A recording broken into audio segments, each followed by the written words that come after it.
गुनाहों का देवता पढ़ते हुए ना हमेशा एक सवाल मन में अटकता है। ये जो चंदर ने किया वो आखिर था क्या? कोई त्याग था या सिर्फ नासमझी या कुछ और ही था? आज हम इसी पर मतलब धर्मवीर भारती के इस मशहूर उपन्यास के कुछ हिस्सों पर अपनी समझ साझा करने की कोशिश करेंगे। बिल्कुल। कहानी तो इलाहाबाद की है और सेंटर में है चंदर और सुधा। उनका रिश्ता दोस्ती से कहीं ज्यादा, पर कोई नाम नहीं। हाँ, कोई नाम नहीं। तो आज कोशिश यही रहेगी कि ये जो उलझा हुआ रिश्ता है, चंदर का वो आइडियलिज्म और वो गुनाह जिसका जिक्र बार बार आता है, उसको थोड़ा समझें। हाँ, और देखिए ये सिर्फ एक लव स्टोरी नहीं है, बिल्कुल नहीं। अच्छा। ये असल में वो कश्मकश है, मतलब आदर्श और हकीकत के बीच जो चलती है ना, उसकी कहानी है।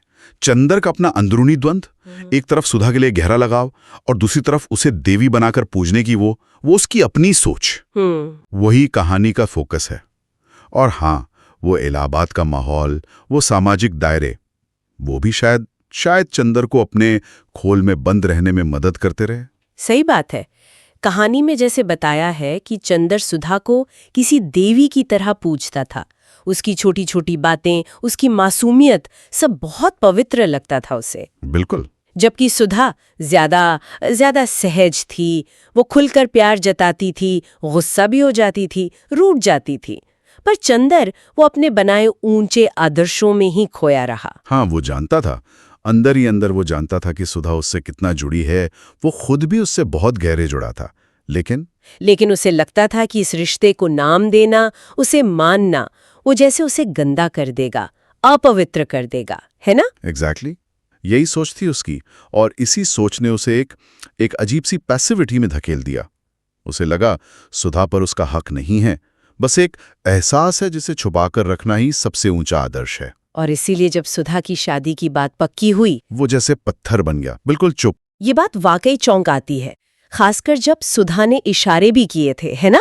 पर चंदर चुप रहा, और उसका वो कहना, जो रिश्ता पवित्र हो उसे मांगना गुनाह है। हाँ, यहीं से मुझे लगता है वो पूरी ट्रेजेडी शुरू हुई जिसे वो शायद रोक सकता था। प्यार मांगना गुनाह कैसे हो सकता है, ये समझना मुश्किल है। देखिए, अगर हम उसे उसके उसूलों के चश्मे से देखें जो उसने खुद बनाए थे, तो शायद उसे ये लॉजिकल लगा होगा। पर नतीजा क्या हुआ? सुधा की शादी कहीं और हो गई, और चंदर अंदर से बिल्कुल टूट गया, बिखर गया। उसका वो सारा कंट्रोल, वो संयम, वो ऊंचे आदर्श, सब खत्म, जैसे ताश के पत्ते ढह जाते हैं। और फिर वो उस खालीपन को भरने के लिए जैसे भटका, कभी पम्मी, कभी बिन्नी, इन किरदारों के पास गया। हाँ, पर मिला क्या? सिर्फ और ज्यादा अकेलापन, कड़वाहट। ऐसा लगता है जैसे वो खुद को सजा दे रहा था, सुधा के प्यार को ठुकराने के बाद, या शायद उस खालीपन को किसी भी तरह भरने की एक नाकाम कोशिश थी वो। हाँ, कह सकते हैं। और इस पलायन ने उसे अंदर से तोड़ दिया, उसे खुद अपनी नजरों में गिरा दिया।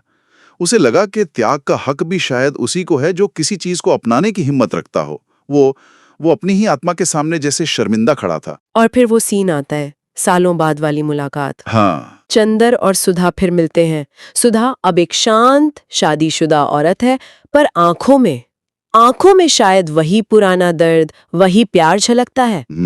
मुलाकात बिल्कुल खामोश रहती है, पर उस खामोशी में जैसे एक पूरी जिंदगी की कहानी सिमटी हुई है। सही।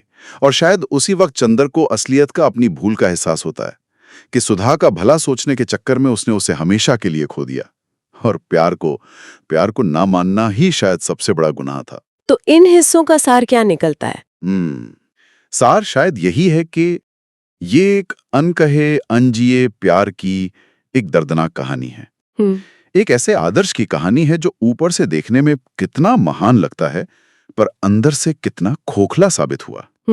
चंदन ने सुधा को इसलिए नहीं खोया कि हालात खराब थे या समाज दुश्मन था। नहीं, उसने सुधा को खोया क्योंकि उसने इंसानी जज्बातों की सच्चाई को, उनकी उलझन को अपने बनाए आदर्शों के नीचे दबा दिया। तो उसका गुनाह प्यार करना नहीं था? नहीं, बिल्कुल नहीं। उसका गुनाह प्यार की सच्चाई को, उसकी मांग को नकार